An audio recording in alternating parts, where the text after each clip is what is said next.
Wes, man, I apologize to you, brother. He has been waiting and waiting and waiting and waiting for this amplifier, and it ain't nothing but a little 2-pill. Wes, I put this together for you in like a New York second. But what we got here is a standard 1x2 cabinet, and we went ahead and we added 2 Toshiba 2879s to it. We gave you heavy duty power wire, standard grommet, Teflon coax connectors, semi-decent relay, of course the BBI output transformers, 5-watt resistors, and just gave you the full meal deal. Here's the inside of your box, Wes. I don't get to build very many of these here lately. I've been doing a lot of big projects, like the 48 pill laying on the floor behind me here that I gotta get over and work on. Now this is the hdhd, which stands for heavy duty high drive. What that means is that it's in an oversized cabinet.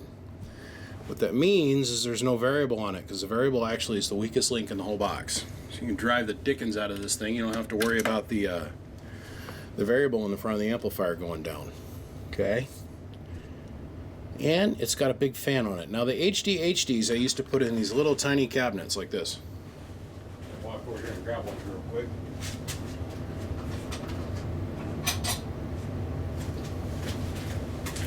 I thought this was fun. When I first started, I used to build them in these.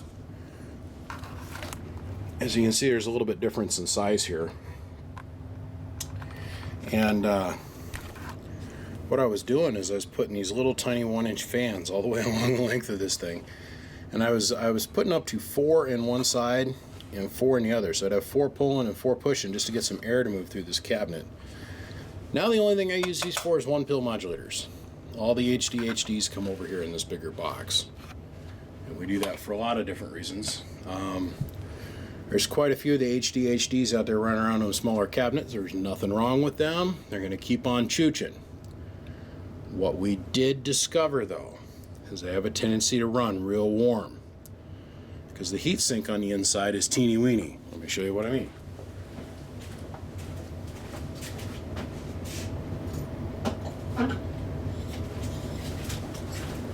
This is the heatsink that goes inside that cabinet.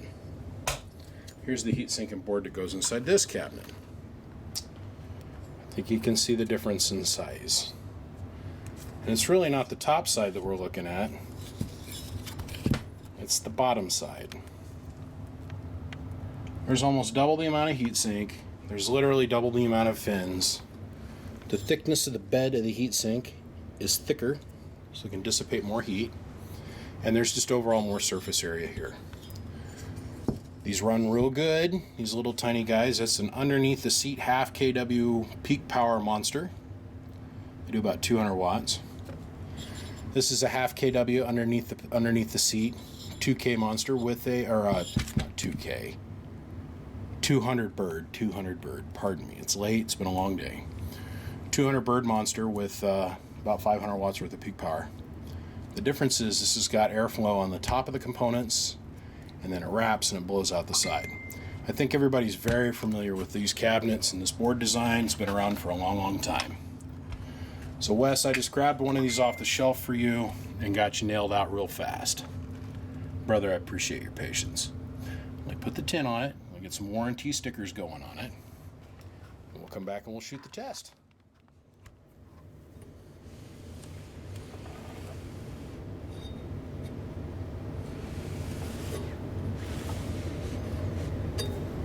That's it, man.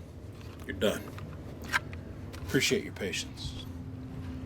1,000 watt in PEP, 1,000 watt in average, 5 watt slug back from the 10,000 watt dummy load. We're going to use a Striker 955, 5 watt slug in reverse, back from the little 2-pill hdhd. Let's kick this on. Here's your input tune. Hello. Hello. Here's your output power. Hello, audio. 500 PEP.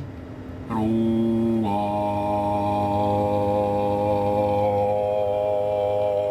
audio. Hello, audio.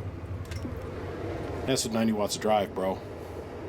Peak envelope power, of course, on 14 volts will get you 500 watts, otherwise a half kW, on 2 Toshiba 2879 transistors. Hello, audio. 1 BBI got down. Hello, audio. Hello, audio. 1. Love these little 2 pills. Love them. The amount of heat generation that's being produced, that little fan is going to outrun the amount of heat it exhausts down this side. So, of course, Wes, you want to keep this side of the cabinet unblocked, give it some space so the air can exhaust, not rock back around and get sucked back into the box. Otherwise, then you get this heating action that takes place, obviously. Wes, I'm going to throw this in a flat rate box. I'm going to send it to you ASAP. ASAP, homie. You're all done. Amp number 2041. Out the door. What's up next, boys and girls? 2 pill 50 volt bipolar transistor amplifiers. One's got an internal 30 amp independent power supply to run a gentleman's radio. The other one's going to a channel 6 operator, and it's got a completely different power supply. It's got a big old mean well. 2 separate boxes, 2 different uses. Look the same on the outside. Gentlemen, my name is BBI. Without a shadow of a doubt, I am the biggest damn mud duck in Idaho. It's fun. It's fun being me. It's fun kicking out all this stuff. It's fun getting all this stuff going on. It's just a lot to keep straight in my little brain bag. Come check us out. Facebook, Twitter, Instagram, Snapchat, primarily Facebook. And if you like what you've seen here today, click subscribe for God's sake, and make sure to click the notification side. That way you can be told, hey, BBI just came out with some more amp polling. Guys, on to the next one.